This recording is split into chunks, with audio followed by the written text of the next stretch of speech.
Thank you for your patience. We had a very good but long meeting with the chairpersons of the House of Representatives in the Oval, and it went a little longer, but it went very well. Thank you all for being here. I'm accompanied by the Vice President and the Secretary of Treasury, Janet Yellen, and I want to talk today about our plan. And the January job numbers came out today. And while we're grateful for everyone who found work and is earning a paycheck, it's very clear our economy is still in trouble.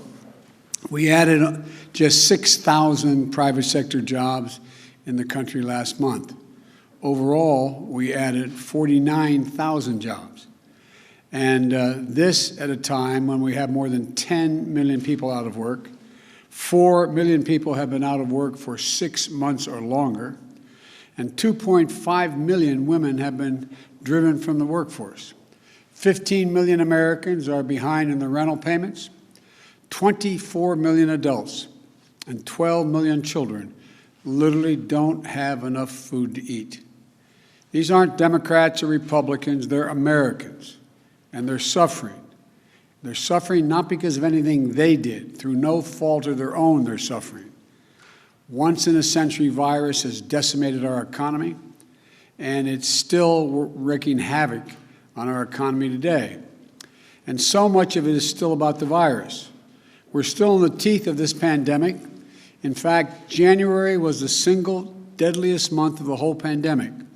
We lost nearly 100,000 lives. I know some in Congress think we've already done enough to deal with the crisis in the country. Others think that things are getting better and we can afford to sit back and either do little or do nothing at all. That's not what I see. I see enormous pain in this country. A lot of folks out of work, a lot of folks going hungry, staring at the ceiling at night wondering, what am I going to do tomorrow? A lot of folks trying to figure out how to keep their jobs and take care of their children. A lot of folks reaching the breaking point. Suicides are up, mental health needs are increasing, violence against women and children is increasing. A lot of folks are losing hope. And I believe the American people are looking right now to their government for help, to do our job, to not let them down. So I'm going to act, and I'm going to act fast. I'd like to be doing it with the support of Republicans. I've met with Republicans. There's some really fine people who want to get something. So folks making $300,000 don't get any windfall. But if you're a family that's a two-wage earner, each of the parents, one making 30 grand, one making 40 or 50, maybe that's a little more than, well, yeah, they need the money, and they're going to get it. And here's what I won't do. I'm not cutting the size of the checks. They're going to be $1,400, period. That's what the American people were promised.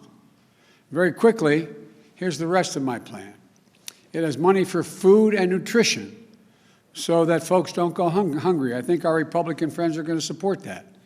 It extends unemployment insurance, which is going to run out on March 13th of this year to the end of September of this year, because we're still going to have high unemployment. It helps small businesses, thousands of whom have had to go out of business. It has money to help folks pay their health insurance. It has rental assistance to keep people in their homes rather than being thrown out in the street. It's got money to help us open our schools safely.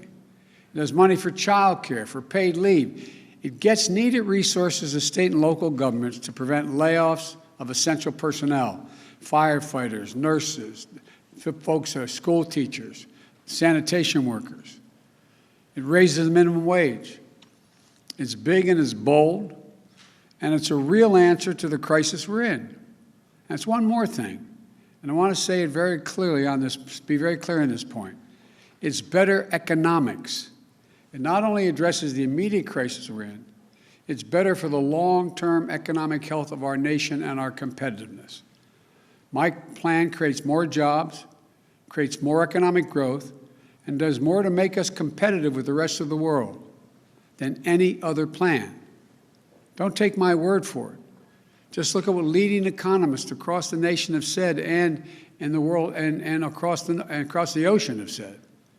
Wall Street investment firm Moody's says, if we pass the American Rescue Plan, it will lead to 4 million more jobs than otherwise would be created.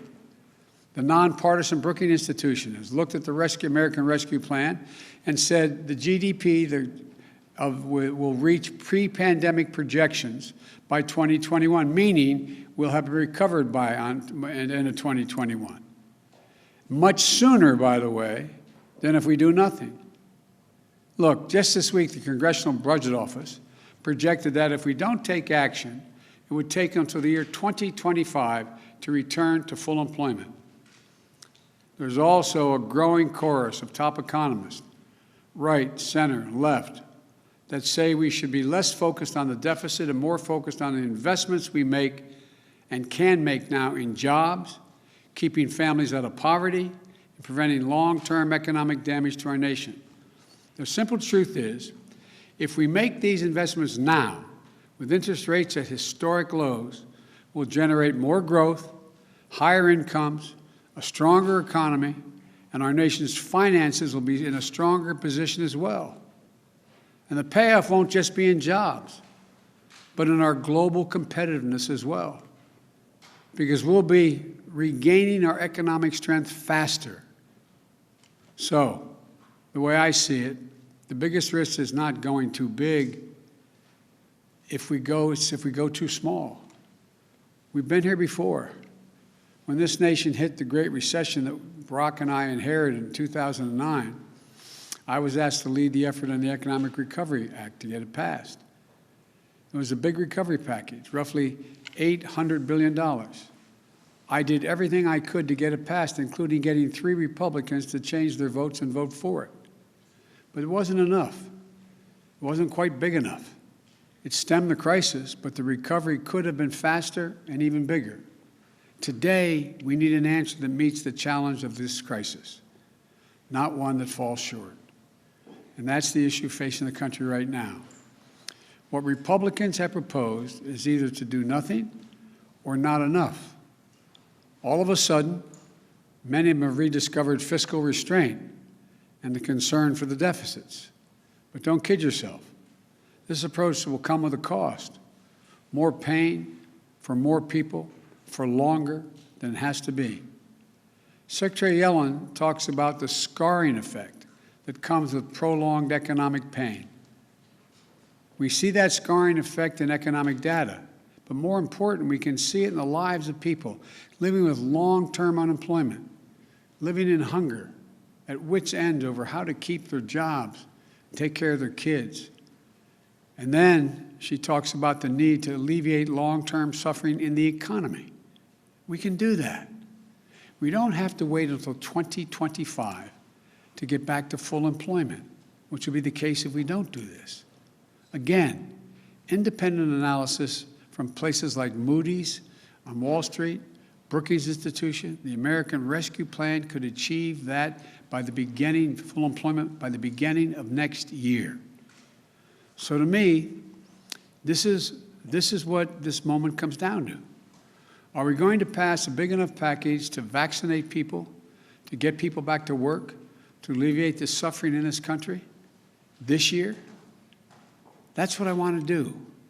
Or are we going to say to millions of Americans who are out of work, many of whom have been out of work for 6 months or longer, who've been scarred by this economic and public health crisis, don't worry, hang on, things are going to get better. We're going to go smaller, so it's just going to take us a lot longer, like until 2025. That's the Republican answer right now. I can't in good conscience do that. Too many people in the nation have already suffered for too long through this pandemic and economic crisis.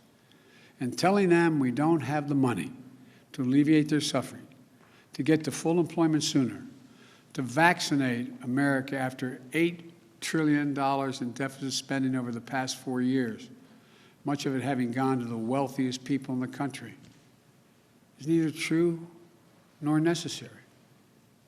We do have the resources to get to full employment sooner. We do have the tools to reduce a lot of suffering in this country. We just have to choose to use them. So it's time to act. We can reduce suffering in this country. We can put people back to work. We can gain control of this virus. That's what the American Rescue Plan does. And that's what I'm determined to do. And that's what I hope we're going to be able to do in the near term. So may God bless you all. May God protect our troops. And I truly believe real help is on the way. Thank you all so very much. Thank you. Mr. President, how could you better target who gets the $1,400 check?